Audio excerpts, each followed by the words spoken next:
Welcome to the Should Run with Gas podcast. We have myself live, not live because this is pre-recorded. My dog Bo is next to me, not leaving me alone. We got Kyle stand-in here to my left, with Foghorn. Yeah, he's not thrilled about that. 2 times in a row, it's been Foghorn.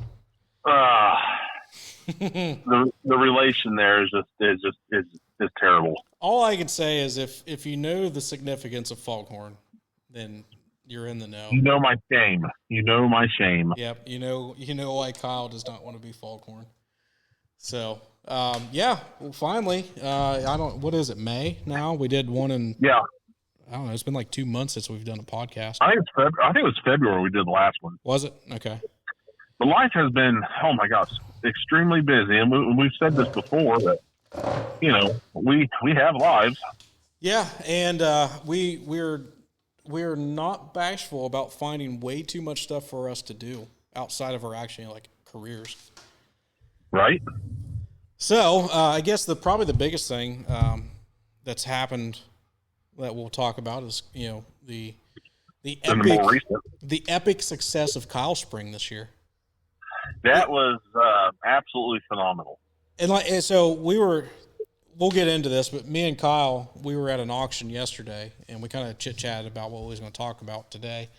And, it shows Friday and Saturday, and he said the Friday show was completely different from the Saturday show, which is awesome. You usually go to a tractor show or a power show, and it's just the same crap every year.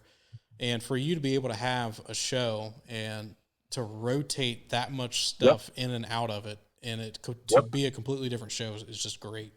It was, there was still a lot of things here Saturday. It was here Friday, but I'm going to say a good 50% of it was totally different. Like the whole back half of the lot, we were almost clear back. Well, we were clear back to the back of the property, and there's 10 acres here. And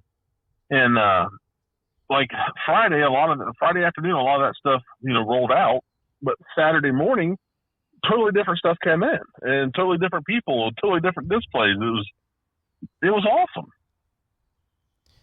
awesome. We counted 22 different states, 2 countries, USA and Canada, and there was 2 provinces in Canada.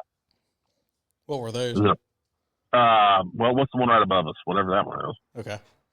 And then the one next to it. The one above us has Toronto. I know that. I've been up there. Yeah, the Toronto Providence or whatever. And then the one next to it to the west. Who was from there? Did Trebner's come down? Yeah, Trebner's came down, but they just live outside of Detroit, not too far. Okay. So I forget. I don't know who it was. He was from up in that neck of the woods. All right. Like north Dakota or some crazy shit. Okay. Yeah, Canada. I don't know much about Canada. Neither do I. I just know it's above us, and they say. I heard something about poontang. It's like French fries with gravy on it. Sounds amazing. I don't think it's poutang. I think it's poutine. Poutine is poutang. Poutang. I think poutang is something the Wu-Tang Clan came up with or something. Yeah, but no, we had an excellent show. I mean, the weather held out great for us, and it was mind blowing. And I am so thankful for everybody that helps put this on and attends and comes and displays and everything. It really takes all of us to make a show. And what's great about it is just there's no BS. I mean, there's no politics. There's no, you don't have to show you don't have to show how big your balls are, because we don't care if you have Briggs and Stratton or whatever. It doesn't matter here. No, you're exactly right, because we were down. Me and Dad came down on Friday, and I had some stuff to drop off, and you had every make and model of engine that was there, and I don't want to put, the engine hobby into like a class, but you had the guy that had a Maytag to, a guy that had a Columbus cam stopper, and everybody just commingled and talked to each other. And because as you and I both know, and everybody that listens to this that has been in the hobby for a while, know that we all started out with Hercules or Maytag or a little International Right. M or, a little salt block Fairbanks or, Which I still love those stupid things. I hate them things. I'm still going to, the excavator is back at the house and Oh boy. I refuse to buy one, but I will buy one and just chuck it across my field. I'll I'll probably piss a bunch of people off, but whatever. They have feelings too, I guess. But yeah, your show awesome. Your show was amazing. Me and Dad pulled in. I don't know. We left the house at like 8:00. We got down there about 10, and Dad, we turned onto the road to get up Dotson, and he's like, "Holy crap!" He's like, "When does it start? Is this Saturday?" And so I said, "No, it starts today." And he's like, "There's a lot of people here." I said, "Yeah, like most of them came in yesterday." So your Friday and Saturday show kind of turned into like starting on Thursday. Yeah, it did. And we got to control that beast. I mean, because we still work. Yeah. I still work Monday through Wednesday that week, and I take Thursday off just to try to get things ready. And I don't mind people coming in on Thursday, but I feel like the people I don't have to entertain or anything like that, like self-sufficient people, yeah, perfectly fine. But you do have some needy people out there that need this, need that, and blah blah blah, and that kind of makes it a little rough. But it is what it is. People got to remember it's at your home. Yeah, this is our house. I mean, we it's not like a show live here. Yeah, right. We live here. You're doing something because Hillbilly Flywheelers kind of dissolved, and you kind of took the people that still wanted to continue that to your place, and now it's from Facebook and mainly from Facebook. You're on that quite a bit. It's turned into how many years? 7 years, 8 years? This was the 8th year of it. Okay, so it's turned into a substantial show, and everybody's got cabin fever at this point. And they're ready to get out. And like you said, 22 states and people from Canada, and it's some quality stuff that shows up. And then the motel in Brookville is completely booked solid. Yeah, they're probably like, what the heck is going on? Right. Yeah, it was awesome. And that's that's an achievement in itself if you can fill up a hotel. Oh yeah. It's something to be it'd be proud nice of. if they give us a discount, but they won't. I don't know why, but whatever. Yeah, well. But no, it was awesome, and I'm really looking forward to next year, 2025, because we've already added a couple. Well, we were in the process of adding a couple new pieces. Yeah, if anybody went to the show, you may have seen some foundations in one of the buildings that were lacking engines on said foundations. Yep. I know for a fact, as of today, whatever today is, the 5th. Yeah, May 5th. Those foundations now have engines on them. I may or may not. It has been a long day. It's 8:44 right now. It's been a long, last couple months. Let's be honest. Yeah. I started this morning at a little after 5 a.m. Okay. And getting the pickup truck ready, getting the trailer ready, and here a couple months ago, I think in the last podcast we talked about the Fairbanks that we acquired. Yes. And the weather hasn't been fit, and the guy that was doing the rigging had some family issues or whatever he had to take care of, and we were trying to get it here before the show, and it just didn't happen, and that's fine, So that's a 50 horse Y. That's a 50 horse Y, yes. And you have 1922. What year? 1922. 1922, and it runs. You watched it run. I think I could probably find the. Yep, we started it before I bought it. Yeah, we started it before when we went down and looked at it. We started it up. Yeah. Mm-hmm. So that'll be for next year, and then you moved the big patent. The 60 patent. The patent compressor. Now I got to ask, the picture you sent me, which I'll add all these pictures of things we're talking about to the video. You moved the patent. Are you hooking up the pumps to it too, or is the patent just going to sit there by itself? Well, the patent's just going to sit there by itself and run. Okay. We took the pumps off the back only because of space. if we left the pumps on, it would have put the engine out into like the drive-through area of the barn. Yeah. And we didn't want that. And the pumps really, I mean, they're cool, but they're whatever, you know? Yeah. So we're just going to fill them up with oil. We're going to set them outside and, you know, just take care of them. We're not going to scrap them or nothing. They'll still be here. They'll be an ornament, you know? Yeah. Now, we talked the last time. We was talking about that engine and a Patton Brothers that I'm getting that's over this way. And it's much smaller than that one. The foundation from whatever large compressor engine is still at that location, and I'm going to go and take some pictures of it and send to you. Yeah. Because you thought that Thornhill may have got that engine from over this way. I think he did. For some reason, I want to say it come from over that neck of the woods. Okay. And that would just be absolutely crazy if that was the same engine that was on that foundation. It would be, because now we have two things that me and you have acquired. Yeah. That are directly related. Yep. The other being the Woolly engine and the Woolly power. You got the engine, I got a power from a company that ceased to exist. And I don't know. Right. Did they even make it into the teens? I mean, they weren't no. around. Yeah. No, they didn't. So, I don't think they made it to 1910. Yeah. So Kyle's got a Woolly engine. That's a 25 horse Woolly. Yeah, it's 25 or 30. Yeah. I think it's 25. And, one of a kind, the only one known. And the first time Kyle came up to my place, we walked back in the woods and checked out some of my little displays I got back here. And I got a push-pull power for the oil field that came from Southern Ohio. And I made a comment to him and said, yeah, it's made by a company named Woolly Manufacturing out of Indiana. I'm sure we told this story before, but my head is a good one. Your face went blank and you thought I was just screwing with you. I'm like, no, it's literally on the side of this. And you walked over and he says, that's the engine I just bought. I'm like, oh, I guess I didn't put two and two together. And so he's got the engine from the same company that made this little power. Now granted, it's just a power. It's not anything crazy, but to have both them pieces from the same manufacturer that was only in business for a handful of years to some small foundry in Anderson, Indiana, or something like that. It was. I think it was Anderson. Yeah, Anderson, Indiana.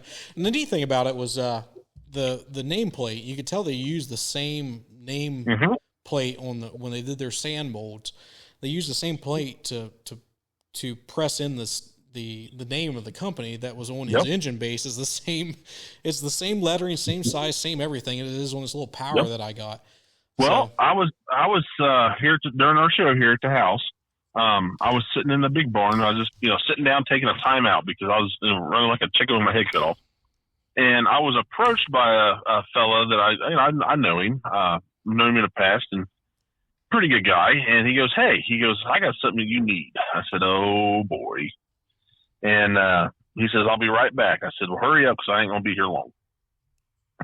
And he come right back and he goes, "Is your hands dirty?" I said, "Well, kind of." He says, "Well, I'll handle it, but you can look at it." I said, "Okay."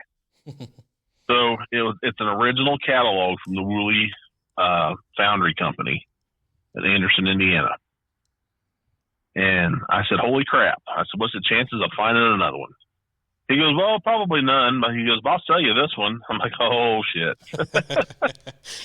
So 400 Benjamins later, or four Benjamins later, so 400 George Washingtons.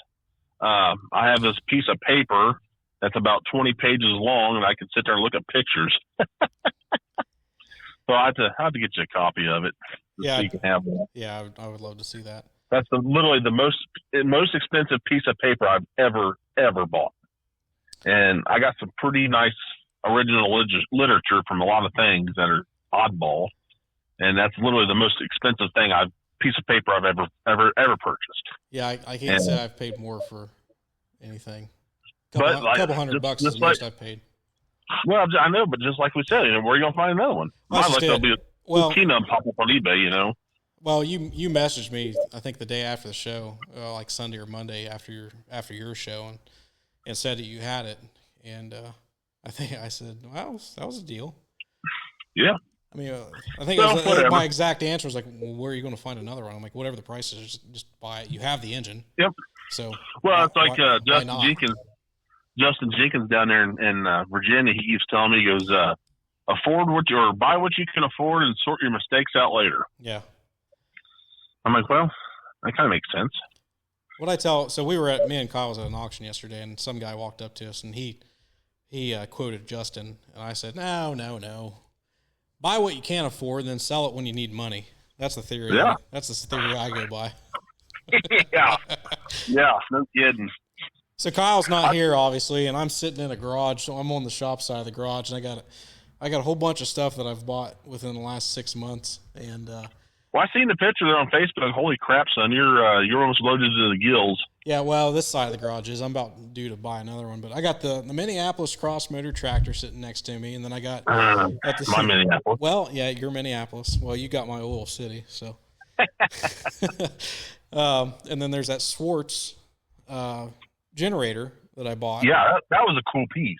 So I guess we can kind of like talk about some dumb stuff. Yeah, because that's kind of an odd, but that's a very odd piece.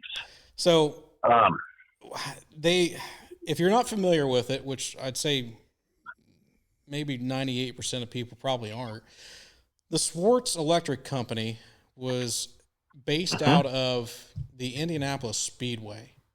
Yep. That was where their headquarters were. They didn't make the stuff there. They had their own factory elsewhere, supposedly. But I think they were made there within the area. Because I have the only reason I say that is I found a brochure online from the state of Indiana, and at the end of the brochure, it shows a factory, and it says the factory of where everything is made. Okay. They were located in the basement of the office building or whatever of the Indianapolis Motor Speedway. So I'm assuming maybe their offices were based out of the Speedway, but this factory or foundry or whatever it was, because now whether this is true or not, which they did make flywheel engines, and they made a couple of versions like what I bought. So they must have had a foundry nearby or their own foundry. So they must have had a decently substantial building. But the picture, I guess where I'm going with this, the ad or the advertisement that I got shows a factory. It probably takes up like a city block. Right. So I've been to the Speedway. I lived in Indianapolis for almost 2 years. I worked downtown, and the Speedway wasn't far from there. So I'm kind of familiar with the area, and a lot of it's changed around the Speedway. So I'm assuming probably the Speedway was there. It was a lot different configuration it is now, and the factory was probably adjacent to the Speedway. Would be my guess, but I don't know. I haven't dived that much into it, but for anybody that's watching the video, the engine we're talking about is right to my left, sitting right in front of the Minneapolis tractor. What it is a 30-volt battery charger, essentially. That's all it is. It's a 4-horsepower, 2-stroke, 30-volt battery charger that would have been like what a Delco is. Basically did the same thing. They're a little fancier than a Delco because they had auto shut off when the batteries were charged. Well, so did Delco. Well, yes. These were probably 20 years before the Delcos, though. Would be my guess. Yeah, that's true. Yeah. And it's I don't remember what year Charles Kettering came out with the Delco, but I don't remember. So the catalog that I got was from 1912, I think, and it has a advertisement or not an advertisement, but an article in the little catalog, or a paragraph, I should say. They call it their electromagnetic governor, I believe is what it was. And I'm kind of interested to like tear into like the governing system on that engine, because it looks like it's just like a little tiny electric motor. When I say tiny, it's like the size of my fist. That's mounted to the carburetor on this thing. It is a two-stroke engine, and it must control the butterfly valve, would be my guess. Or if it's a sleeve valve engine, like a Willys Knight. I don't think it is. I mean, I could be wrong. Okay. I think it's just a two-stroke. You think so? Yeah. I from what I understand, it's just a two-stroke. Okay. I I could be completely wrong because I bought the thing because I knew that there wasn't many of them, and I haven't really dived into it. Well, you sent me a picture of them, like, just buy it. Just buy it. I think I can quote you: "If you don't buy it, I will." Yeah. I said, and my answer was, "I'm waiting on the guy to respond," and then my next answer was, "I'm leaving in the morning to go get it." So I picked that up, and then Yeah, it's a cool piece. It's complete. It's got the the motherboard, if whatever you want to call it, on it. It's got a little double feed oiler on the back of it, and yeah, it's neat. I know Dad went with me over to go pick it up, and he's like, "This thing's cool," because I want to hear this thing run. Yeah, no kidding. And the cool thing, I was only like 20 minutes from Indianapolis, so I asked the guy. It was on a farm. Like his farm was something that his grandparents had, and this guy was in his 70s. So did it come from the Indianapolis area? Yeah. Okay. Yeah, I drove right by your house. Well, you didn't stop in. I had things to do that day. Whatever. But yeah, no, it was like 20 miles outside of Indianapolis, maybe not even that much. And the guy gave me the history of who lived in that house from like the 1870s up until this dude passed away, and he's assuming, which I would assume, that he's the one that purchased it, and his grandfather bought the property, and then he himself, the property became dilapidated and tore everything down and pulled the engine out of a outbuilding. And that's, it was, I got it from basically the guy that pulled it from the building on the farm that it used to power. Wow. And it takes, instead, Delcos have the glass batteries. These take an Edison battery. I'd have to look at the tag to see what type, but it's different from the Delco batteries. Really? They're a tin encased battery. They're only like 2, and don't hold me to this, but I think they're only like 2 volts. Right. So it's it's like a Delco battery's only 2 volts. Yeah, but they're smaller than like a big. They're I don't know. Looking at pictures, they only look like they're maybe like 2 or 3 inches wide by like 5 inches at the most. If there's any generator experts out there, get a hold of Chase and get some information to him on this thing. Yeah, if anybody knows anything about this, because I have one that looks fairly complete and in very decent shape, and I'm going to tear into it eventually.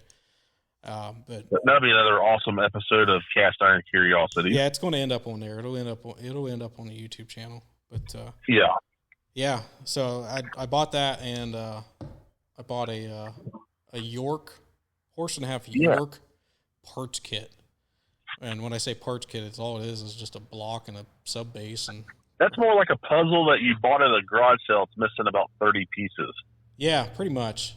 And and they quit making that puzzle about 120 years ago, it seems like. Yeah.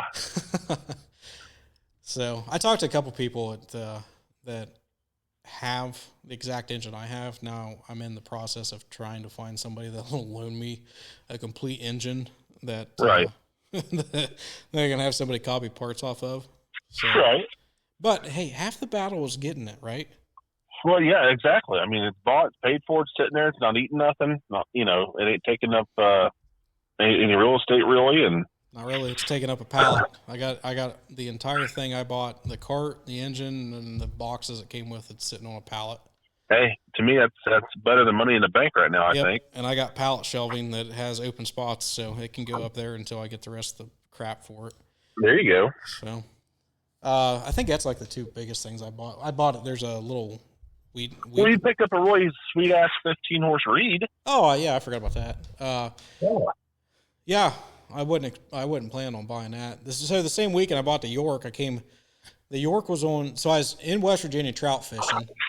And I left West Virginia and drove 4 hours up to York, PA to go to this auction. It was just outside of York. And I went there for the engine that I bought. But they had a AB Farquhar, or I think that's how you say it, Farquhar. I don't know. Farquhar. I don't know.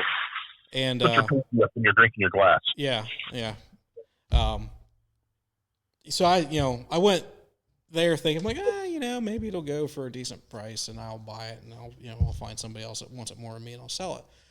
I had like $10,000 for this thing. It's literally nothing I wanted. It was a little side shaft. It was like a horse and a half Farquhar. It's got super disproportionate flywheels on it. Kind of ugly looking, honestly. It was actually kind of. I think it was cute. I think it was awesome. Your idea. Well, you like Fairbanks salt block, the ZDs, so yeah. So I'm like, okay, this maybe. And I knew it was a long shot. I'm like, maybe I can pick it up for like $10,000. Wrong. $32,000 later. Oh wow! It's sold. So yeah, I was out on that one. So I'm like, all right. Well, it stayed local though, didn't it? It did. There was a local collector that purchased it, which a lot of that stuff that is made in that York area, for whatever reason, there's some serious collectors in that area. Like the York engines don't leave that area. The Farquhar or whatever. That stuff just stays there. They were apparently a big industry. Well, they were a big industry, both companies in that area. Flinchbaugh made York at the very end, York engines. So Flinchbaugh was a big manufacturer, just anything farm related. And then Farquhar made, literally everything. And at this auction, this is, I don't know if I want to believe this. This was anywhere between the 6th and 70th auction of this guy's stuff. Oh my God. Yeah. So I don't know what the true number was, but this guy had a bunch of stuff, and it was all like local things. There was Farquhar, hay press, threshing machine. There's a bunch of New Holland stuff there, burr mills. There was like 4 or 5 New Holland burr mills this auction, and corn shellers, and you name it. It was there. There was something I didn't even know existed. There was cast iron hog troughs. Okay. And I bet you there were 60 of them. Really? They had just laid out on pallets. And I don't know, they brought like $30, $40 a piece. And some guy looked like an American Pickers Sprinter van bought almost all of them. So really? Yeah, I assume he's got some artsy fartsy. Oh, he's probably at an antique store. Yeah, he's a dealer or something. That's okay, I guess. So, at least they're going, all they were, they were like a 6-inch narrow bottom and maybe like an 8-inch wide top, and it was just a trough. You put flowers or rocks or something in there, or candles, I don't know. Right. So they were cast iron, but I'm assuming it was something. Industrial is the thing now. Yeah, well, I'm assuming it was something that the company made that was to use up the excess cast iron as it was pouring. Yep. So I bought some, speaking of stuff like that, I was picking around in Lower Ohio and bought some tank lids, some oil tank lids from Patton's Brothers and Sistersville Boiler Works is the couple that I got today. And I'm sure that's what those were. It was just something they didn't make tanks. Oh, yeah. They made the lids for them. And it was just excess cast iron that when they were in the foundry process, like, well, let's not waste it. We're gonna make something with it. So we're gonna make tank lids. There was a couple of companies that made frogs and turtles and stuff like that too. Just and they sold them like advertising promotional pieces or whatnot, and they're highly collectible. Some of them are. Yeah. Well, I collect old blowtorches, and Turner Brass Works in Chicago made a little brass salamander paperweight. Okay. And it says Turner Brass Works, and that's all they made was blowtorches. But they made, I'm assuming it was from excess pours, that they made this little paperweight. And I found one. It was on eBay. I think I paid like $180 for this stupid thing, and it's only like 3 inches long. Right. But I got like 500 freaking blowtorches, so I felt kind of out of place not having, the little salamander for one of the companies. Well, yeah, absolutely. But speaking of auctions, did you look at anything at the pre-30 almond sale? I did. There were some engines that there was some decent stuff in there. Yeah. I'm not going to say not as large of a selection as what I've seen in the past. It had a great selection of quality engines. It wasn't the smallest selection by any means. There was some stuff that brought more than I expected, and then there was some stuff that that's what I thought for sure the Golden Gate would brought 80,000 plus. Yeah. What that standard? I think it was a standard that brought a couple years ago around that. I don't know. It was a couple years ago. I think it brought 80 or 90. I know a couple years ago they had another Golden Gate that brought like quite a bit. Yeah. But I figured this one would bring, like stupid money. And if listen to me, if I had $52,000 laying around to do nothing with, I probably would have bought that. But I don't have that, and I didn't buy it, so there we go. Yeah, that. So one of the things that I guess we'll touch on, I threw a post out on Facebook about questions that we could answer or talk about, topics we could talk about on this. There was something put on. There was an engine for sale that has been for sale, and for a substantial more amount of money of a similar engine that sold at the pre-30 auction. Okay. And yeah, I know exactly what you're talking about now. You know what the post is? Yep. Yeah, or the guy sitting. Yeah, the guy that's sitting next to me. Yeah. I will defend that there are differences in engines that make them substantially more valuable. That's 100%. It may be minuscule in differences, and it may be minuscule in the amount of people that even care. But, hey, it's their asking price, and if that's what they want to get out of it, then absolutely. I commented on his post, and he says there's 3 of them out there, which there's more than that. I mean, there's not a whole lot. No, but I can name at least 4 more, and that's a total of 7 there. But whatever. I mean, you and I can't deny that the stuff that he has and his father has is top notch. So if there's anybody that is going to know the minuscule differences in that, it's going to be him. And yeah, absolutely. And yeah, if that's what he thinks it's worth, then I mean, yeah, that's fine. I mean, that's their asking price, and that's their business, not mine. Yeah, I don't need it for that kind of money, but somebody else might. So I have a very, very good example. There was a geyser or geezer, however you pronounce that sold at auction 2 or 3 years ago. There was one that sold. I think it was a geyser.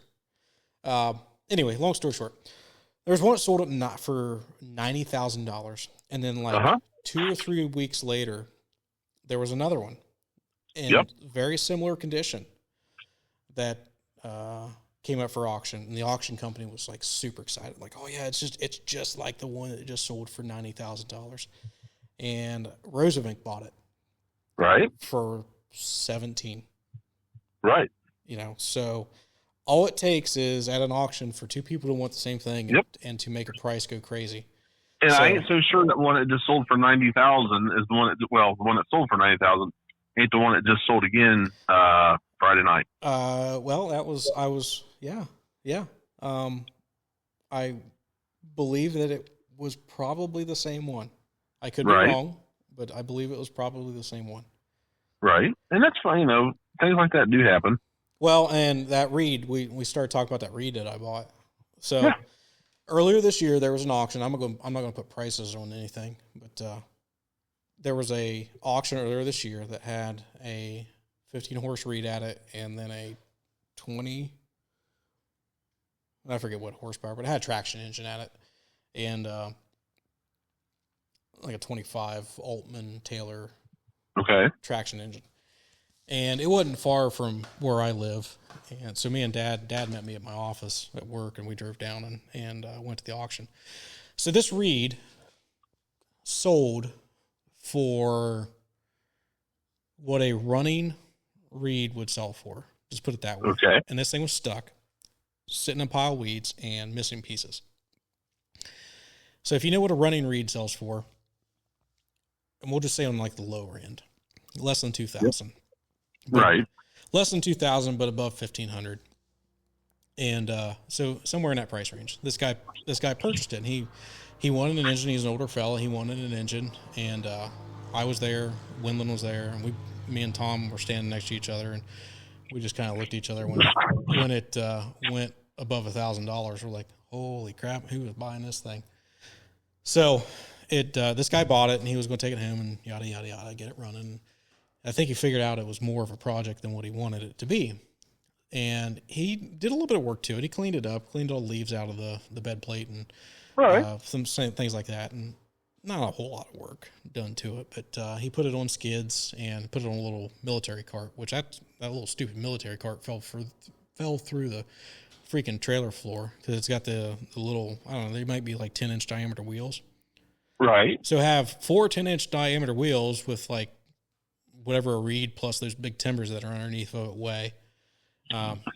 Yeah, right through the trailer floor. And the boards aren't rotten. It's a decent trailer floor, and it just went right through it. So that was a fiasco getting that thing loaded. But back to where I was getting at this guy paid X amount of money for it, and by the time that he put timbers under it and put this cart under it, he probably had like $2,000 in this thing. Right. Well, he was at the auction. He decided he wanted to get rid of it, and he had some other things going on. He builds tow trucks and whatnot, and he's like, I just don't have time for it. So I was talking to him at this auction that I was at.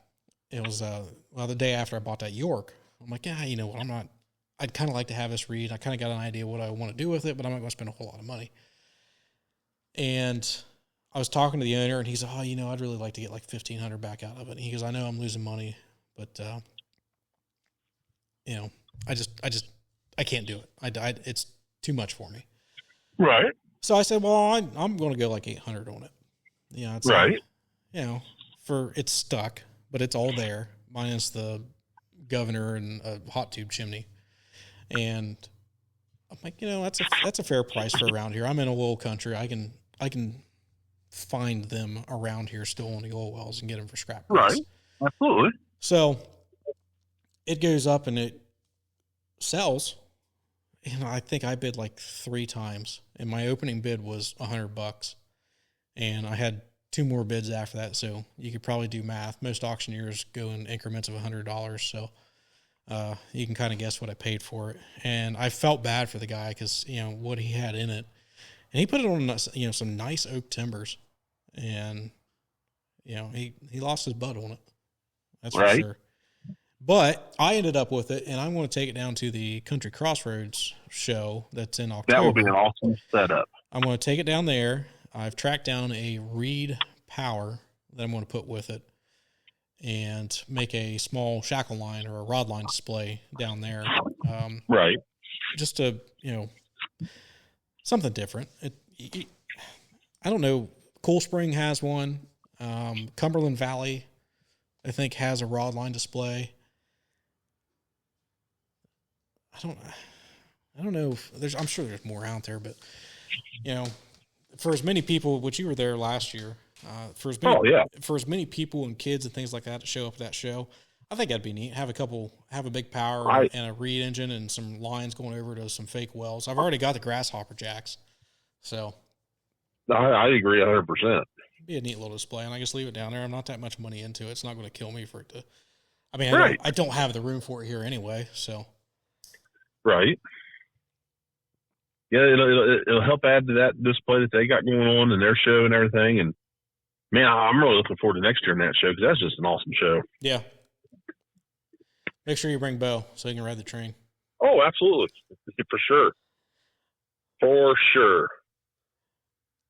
So that's. But yesterday we had fun at an auction. Yeah, I was gonna say that's the stuff that I bought, and then me and you went to an auction yesterday. We was bidding against each other, making each other spend money. Well, we were against each other and another unnamed. We was making old Windland spend some money too. Yeah, so that was a good day. Well, I told him that I was going to keep him honest, and right, and you were there to help, and I think everybody else was there to help. Yeah, I mean, he got a couple little bargains here and there, you know. Tom did good. Tom had a nice little pile of stuff. Yeah, he did. He bought some really nice stuff. And you know, I went for the oil city that you ended up with. Well, I didn't necessarily go for that, but I went as one of the things that I wanted. Right. I ended up with a 7-horse Hercules that I got a plan. I want to make a tractor. Right. So I wasn't planning on finding a complete engine, but it was there. It was stuck, as we kind of thought, and I loaded it up today, and it is not stuck. It turns over. It just looks like it's stuck. Well, it looks pretty rough, but you got a pretty good deal on it. So yeah, so it's loose. The valves are stuck in it. I think that's what's the biggest part of it not turning. Right. So we got it loaded on the trailer, and Jeremy went back down with us, and he goes, "Hey, this thing ain't stuck. The piston's like 2 inches further ahead than what it was when we looked at it yesterday." I'm like, "Oh, really?" So I'm happy with that. But, start hosing her down with some penetrating oil. Yep. And then we started to say you bought that Oil City. What do you think an Oil City is? 20 horse?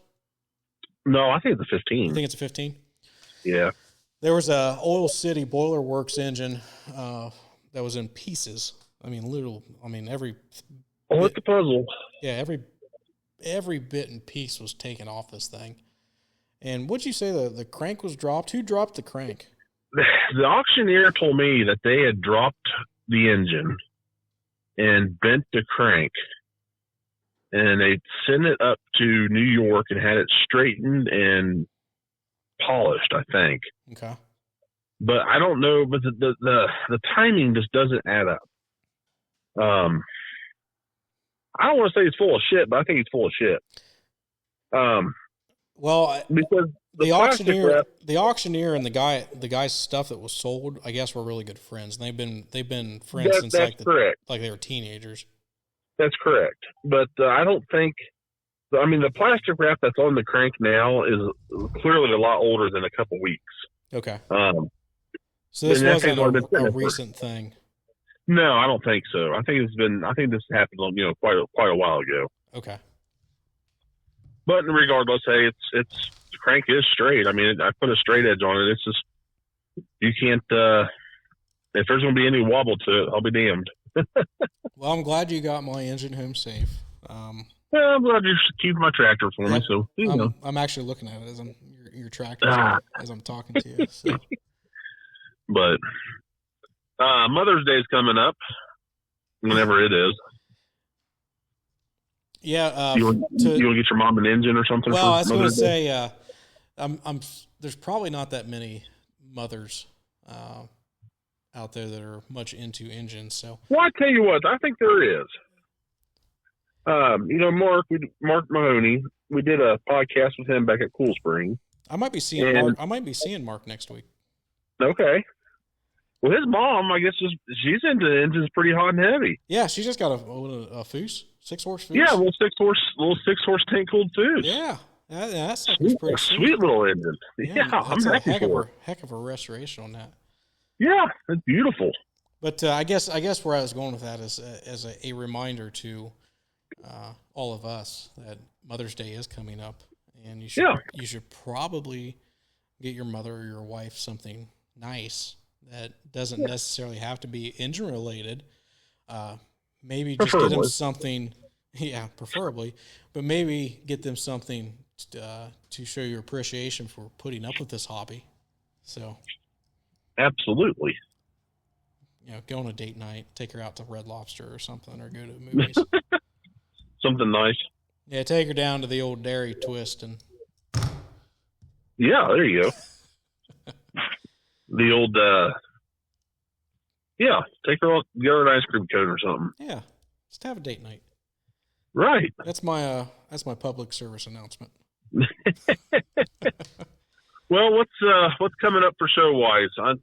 I ain't trying to be pushy or nothing, but I'm not ready to fall asleep. Well, we've had a long weekend. Well, I mean, we're at 45 minutes right now anyway, and I think I've done most of the talking. I know for here in Ohio, I wish I had the show book in front of me. For here in Ohio, I think next week, which would be 10th or 11th of May, something like that. And it's a Kidron show or something like that? Yeah, the Kidron show, which is really neat because it not only brings some engines and some tractors together, but it's at Lehman's Hardware in Kidron. If you've never been to Lehman's Hardware, the significance of that hardware is it is a completely non-electric hardware. And what I mean by that is everything that they sell in there is non-electric. You can go in and buy wood-burning stoves and ovens still. You can go in and buy natural... A propane freezer. Yeah, you can go in and buy a natural gas or a propane freezer. They have Dietz lanterns, brand new Dietz lanterns. They have Aladdin lamps, I guess those would be lamps, that are new. And, Wagner cast iron, Lodge cast iron, you name it. If it's anything primitive that our ancestors in the 1800s would have used in their day-to-day life, you could, if you wanted to attempt to live that way, you can go there and pretty much buy everything you want. And it's awesome. And they got, I think they got 1 or 2 oil pull tractors sitting out in front of the hardware too. So that's kind of fun to look at. And then plus you'll have the engine show. And it brings in engines and tractors and cars and, parts and things like that. A little bit of everything.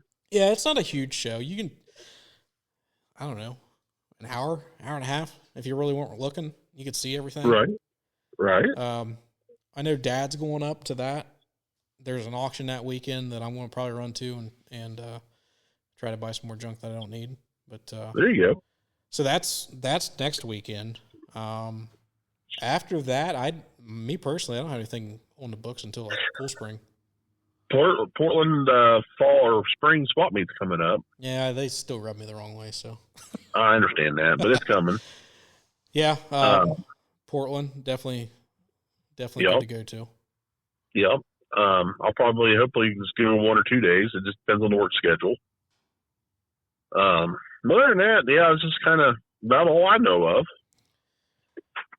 I'm looking forward to Cool Spring this year because I've made my mind up that I'm going to quit attempting to be a wheeler dealer, and I'm just going to take whatever I have sold over on a trailer, and whoever buys it, come pick it up, and then I'm just going to go over there and play with.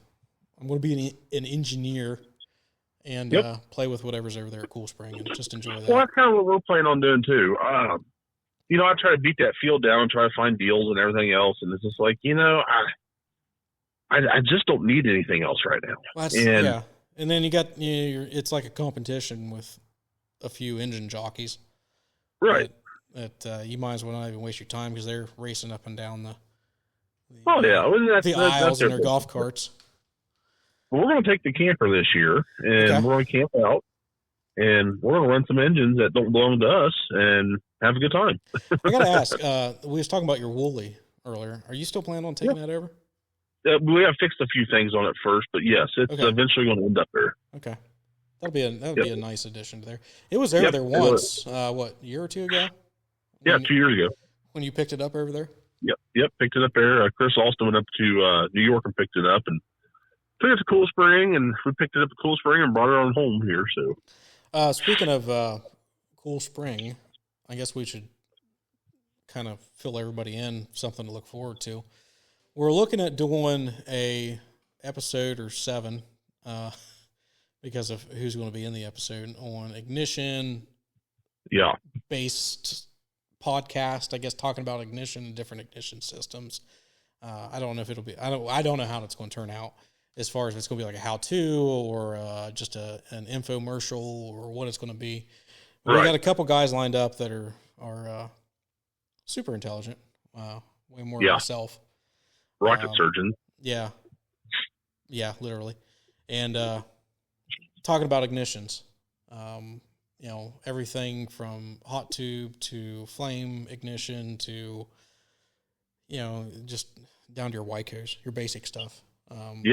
So we've got that lined up. And if you watched any of the podcasts last year where we did them in like the showgrounds, I think we're going to do them over at the library where it's not as much background noise. Right. So we've had another guy, Kyle, another Kyle, kind of lined. Kintner. Yeah, Kyle Kittner. He's kind of lined us up. So I know he's excited to do it. I'm excited to do it. And if you know who Mike Murphy is, he's going to be our resident expert on ignition. So, oh boy, I think that'll be a good conversation. And like I said, it's going to be 1 to 17,000 episodes. So that'll be good. And I would actually like to sit down with Hazard and Justin and Austin, because we didn't get to do that last year. So if we can, we just got to pin them down, I think. Yeah, I think that'd be a late evening thing.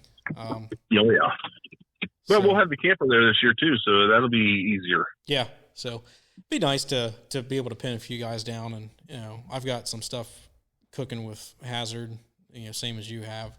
Yeah. And this York project I just bought, me and Jenkins have been talking about it, and I've got stuff that for that 10 hopper Stickney that I bought that Chris is going to help me do some machine work on it. So I'd like to sit down with them and just pick their brain and whatnot. Absolutely. I think it'd just be good conversation. So. Yep, I'm game. I'm looking forward to it. So yeah. But no, hopefully here we can get together in person here in the next within the next month, I'm going to say.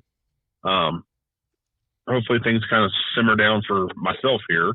I mean, it takes a lot of time to get ready for Kylesprings. I was going to ask you, when do you start even thinking about it? I started getting ready probably about November for Kylesprings. And you have it's in November to April.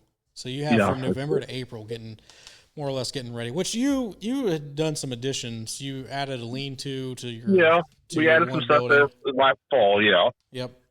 But there was just, a lot of loose ends I had to wrap up, and some unforeseen circumstances I had to take care of, and like putting the forklift in the barn wall.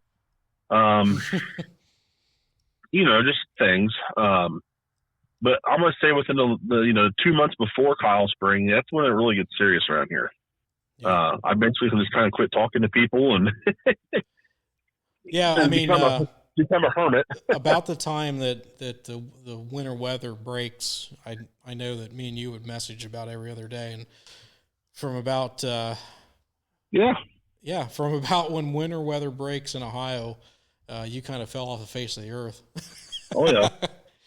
Which I knew why, but I mean, it was just being that involved with the planning and trying to do this and that, and and I need to organize it a little bit better, so therefore it's not as involved to get everything ready. But you just kind of you back your trailer in, you throw stuff off the side of it, and it lays there, So I got to get in that mindset to actually put it away or do something with it before Yeah, I'm sitting in a garage full of unload and leave. Well, it happens. Yeah. Trust me, I'm aware. Yeah. So. All right, Mr. Chase. Well, hey, I'm going to call it a night, and I've had a long day. We've both had a long weekend. Yep. And we appreciate all of our listeners, viewers, for keeping up with us and being patient with us. Yeah, it's been a couple months. We'd like to do this a lot more frequently than what we. Like I said, I hope things slow down here a little bit in life.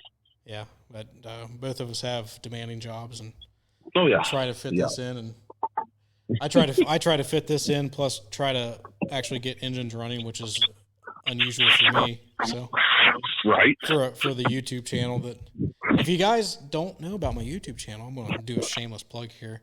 It's called Cast Iron Curiosities, and I'm very, very, very thankful for everybody in the last couple of videos that I posted, because I went from 9,000 subscribers to almost 20. Holy crap! Yeah, I'm kind of proud of that. So, Cast Iron Curiosities on YouTube. If you like old hit miss engines or anything related to that, it is not a how-to and/or if you want accurate information on things, don't go there. I tell you, I got a Bessemer running, I think in the last video. And just so you understand, when you're filming and you're talking and you're trying to say the right thing, usually the right thing doesn't come out of your mouth. And by the time that I sit down and I go to edit it, I'm so fed up with sitting there editing and listening to myself talk that I know I'm saying probably the wrong thing because I think I got comments on the stupidest stuff. Like I called the piston rod on the Bessemer a connecting rod, and I got like 3 or 4 comments on that I called. Well, it kind of is a connecting rod, really. It is. I mean, it's however you want to look at it. It connects the damn piston. I mean, what the hell? Yeah. So that's what you're going to get. You're going to get halfway accurate information and some entertainment. And if you like old engines and you don't want to tear them apart yourself, let me tear them apart, and I'll tell you what the pieces are, and wrongly tell you what the pieces are. But you can go watch it there and subscribe and things like that. So. Absolutely. And I would really like you for everybody to continue to subscribe, because I bought a York engine that's sitting in front of me right now that it's going to cost me a lot of money to get put back together, and I'd like YouTube to offset that. So, sucker. Yeah. So that's all right.